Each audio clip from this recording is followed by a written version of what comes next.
child free. Child free itu apa-apa, awak menikah tapi tidak ingin punya anak. Menyatakan sepakat laki-laki dengan perempuan sebelum menikah bahawa dia setelah menikah tidak ingin punya anak. Apakah hukumnya? Ini sudah komunitas, Pak. Kalau di Eropah sudah banyak ini. Anak ini dianggap beban. Coba bayang, Pak. Anak dianggap beban yang membisingkan, membuat lingkungan tidak enak, mengganggu profesi, apalagi orang public figure. Jadi dia tak punya anak, Pak. Tak ingin punya anak. Bolehkah itu dilakukan? Apa tujuan kita menikah? Ketaatan. Karena taat itulah kita menikah. Itu makanya Bapak fondasi itu tetap agama. Ketaatan kepada Allah Subhanahu wa ta'ala. Yang kedua, al-ibadah. Awak ingin beribadah kepada Allah. Kemudian yang ketiga, at-tafa'ul bil barakah. Mengambil barakah. Yang keempat, syafaat. Awak mengambil syafaat, Pak. Iza mata ibnu Adam in qata'a amalu. Apabila awak mati, meninggal dunia, maka ada yang memberikan syafaat. Anak yang soleh. Jadi kalau begitu bunyi hadis, bapak-bapak, kita dituntut untuk memiliki anak. Bukan membasmi anak. Salah satu tanda-tanda kekuasaan Allah diciptakan kamu berpasang-pasangan. Itu bahasanya halus, Pak. Makhumnya, pemahaman yang tidak tertulis, beranaklah. Miliki anak. Mengandung syafaat. Hidup ini kan bukan di dunia saja. Ada hidup yang kedua. Hidup yang kedua itu yang menjadi tujuan ibu-ibu melahirkan. Itu makanya menikah itu mesti punya anak. Kalau ketika melahirkan yaqtuluha al-walad, mati meninggal dunia akibat melahirkan, matinya syahid. Syahid. Jangan mengelak-mengelak. Fitrah dibikin Allah. Apa hukumnya menikah tak ingin punya anak? Maka hukumnya haram. Itu makanya saya sampaikan, pasangan ini sebelum menikah dia sepakat KB.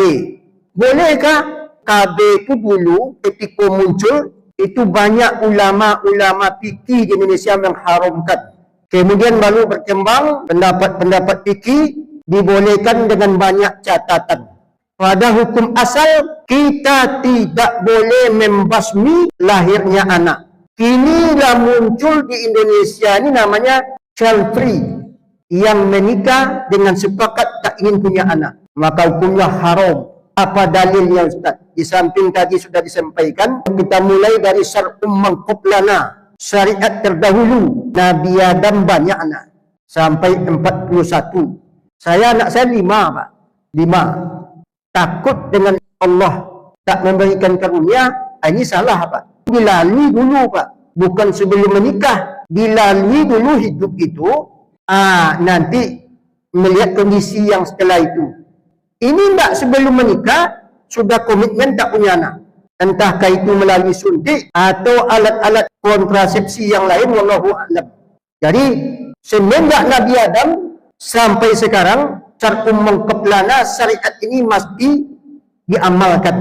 Wa min ayatihi, tanda-tanda kekuasaan Allah, an khalaqalakum min anfusikum azwaj. Kami jadikan kamu beranak pinak min anfusikum. Min anfusikum itu dari dirimu kepada anak, berketurunan, tawalud, saling melahirkan. Khobar ibsa'i, memberikan perintah secara bentuk informasi, kamu mesti punya anak. Sebab dunia ini dibangun oleh Allah untuk ditakmirkan, bukan dipunahkan.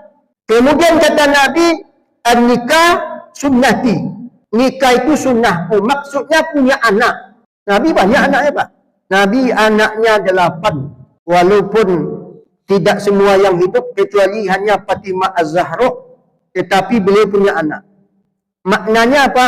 Ketika ada orang datang, wahai baginda Nabi, saya tak ingin nikah. Saya beribadah saja. Kata Nabi, bukan. Saya menikah, kata Nabi. Maksudnya apa? Mesti punya anak. Itu namanya dalalatul isyarat. Ada indikator. Bahawa menikah itu adalah media, maksudnya dunia ini tidak boleh dipunahkan. Kecuali kalau awak sudah menikah, datang kesulitan. Saya nggak sanggup lagi Ustaz, kata dokter, cukup 2 bu, kesehatan tidak mendukung. Itu lain Pak, itu istisan biddarurah. Karena menjaga nyawa, wala tulqu anfusakum ila tahluka. Setelah menikah Pak, bukan sebelum menikah. Child free ini sebelum menikah. Tak boleh. Child free ini adalah orang-orang yang tak paham dengan agama Pak. Hidupnya bukan berdasarkan agama. Ini orang-orang mu'aradah li hukmillah, membangkang dengan hukum Allah. Membangkangi hukum Allah. Ini orang berlagak menjadi Tuhan Pak.